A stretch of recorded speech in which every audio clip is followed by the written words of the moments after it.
पास थोड़ा सा माल आता है, हम तो गरीब को समझते ये तो कीड़ा मकोड़ा है, हम तो गरीब को सोचते ये तो कुछ भी नहीं है, हम तो गरीब को सोचते तो इसकी कोई वकात ही नहीं है, इसकी कोई इज्जत ही नहीं है, इसका कोई एहतराम नहीं है। मुसलमानों, मुस्तफा ने फरमाया है कि इस्लाम गरीबी से ही शुरू हुआ है।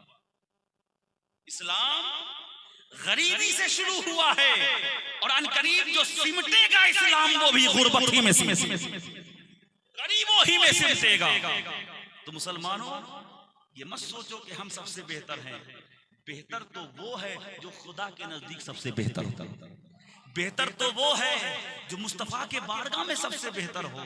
ये मत समझना कि हमारे पास दौलत है तो हम सबसे बेहतर हैं। ये मत समझना हमारे पास सोना है तो हम सबसे बेहतर हैं। ये मत समझना हमारे पास रूपा है तो हम सबसे बेहतर हैं। ये मत समझना हमारे पास जमीन है तो हम सबसे बेहतर हैं। ये मत समझना हमारे पास 2 तला 3 तला मकान है तो हम सबसे बेहतर हैं। ये मत समझना हमारे पास हमारे पास नौकर और चाकर है तो हम सबसे बेहतर हैं। मुसलमान, सोना किसी को मकबूल नहीं बनाती है, रूपा किसी को मकबूल नहीं बनाती है। मुसलमानों, जमीन किसी को मकबूल नहीं बनाती है। मुसलमानों, जायदाद किसी को मकबूल नहीं बनाती है। तो मकबूल क्या बनाती है?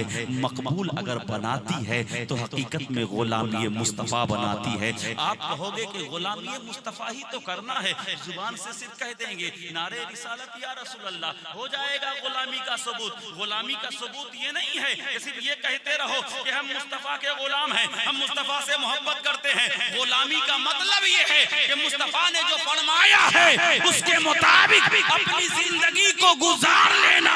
हकीकत में यही गुलामी है मुस्तफा, यही गुलामी।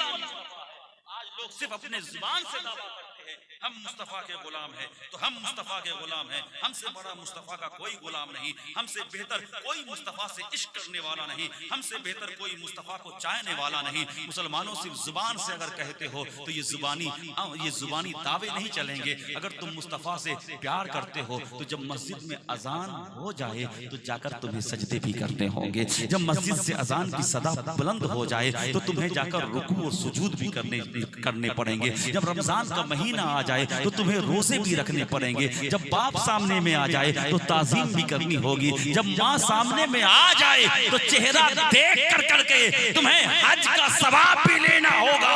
जब कोई गरीब आ जाए उस गरीब की मदद भी करनी होगी। जब कोई नंगा आ जाए उसे कपड़े भी देना होगा। जब कोई भूखा आ जाए उसे खाना भी देना होगा। किसी भी होटल पर बैठकर चुगली नहीं करनी होगी, गीबत नहीं करनी होगी, किसी की बुराई नहीं करनी होगी। अगर तुम इन सब